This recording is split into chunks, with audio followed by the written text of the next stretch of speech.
Assalamualaikum warahmatullahi wabarakatuh. Perkenalkan, saya Laksmi Zahara. Pada kesempatan kali ini saya akan berbagi mengenai kekuasaan dan pendidikan.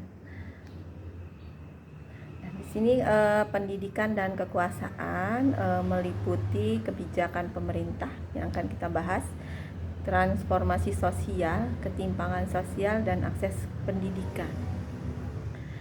Nah, di sini kita bahas pengertian kaitan antara pendidikan dan kekuasaan. Jadi pendidikan dan kekuasaan adalah dua elemen yang tidak terpisahkan dalam membangun sebuah bangsa. Pendidikan menciptakan pengetahuan, sementara kekuasaan menentukan bagaimana pengetahuan digunakan. Jadi keduanya saling terkait antara pendidikan dan kekuasaan.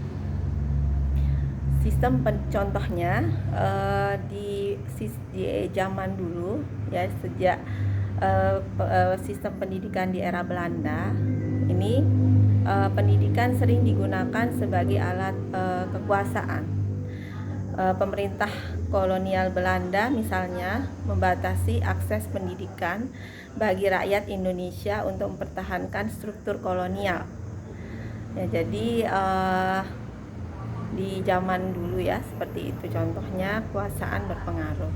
Kemudian di sini selanjutnya, hubungan berikutnya, pendidikan yang berkualitas mampu menjadi motor transformasi sosial dengan memberdayakan masyarakat untuk berpikir kritis, memahami hak-hak mereka sebagai warga negara, dan mendorong menuju keadilan sosial.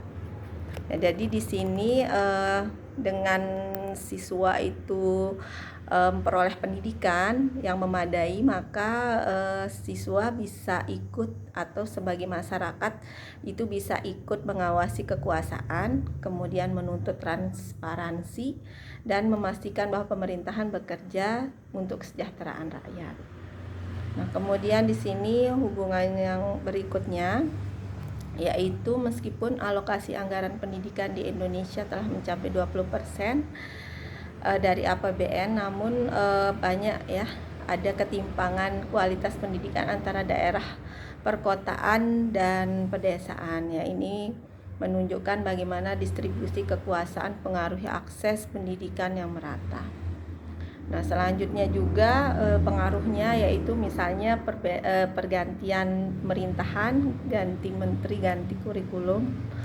Nah, itu kurikulum sering kali diubah ya seiring bergantinya menteri pendidikan.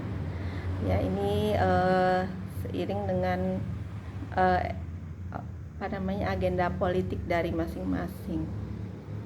Kemudian contoh berikutnya di sini.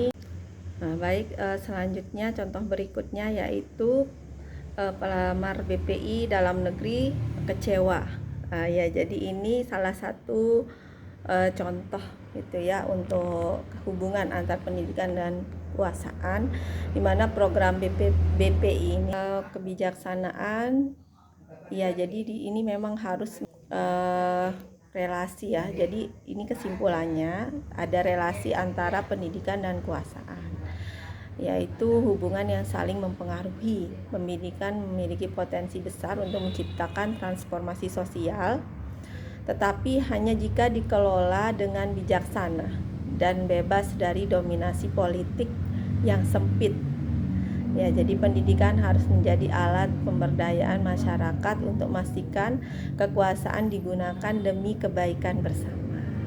Dengan pendidikan yang berorientasi pada keadilan dan kesetaraan, bangsa dapat melangkah menuju masa depan yang lebih cerah.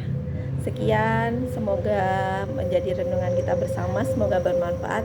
Assalamualaikum warahmatullahi wabarakatuh.